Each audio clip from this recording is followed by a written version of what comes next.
block, awaiting the sensation of a short, sharp shock from a cheap and chippy chopper on a big black block. All right, here we go. You ready? Yep. Can we remix the phrase, "that doesn't make sense"? I was in the car with my ex-girlfriend and her father-in-law about 7 years ago, and I can't remember what the casual conversation was about, but I gave my opinion on something, and in unison, like a Broadway duet, they both blurted out, "That doesn't make sense." Now, right then, in the back of my mind, I kind of knew the relationship was over, but that's not the point.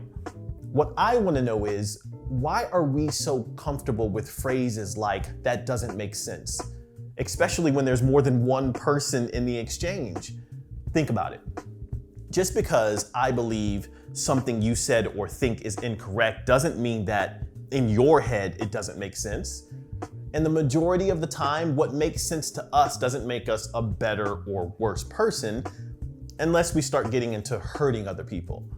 It has a lot to do with the tools we had access to growing up, all the way to where we are in life emotionally.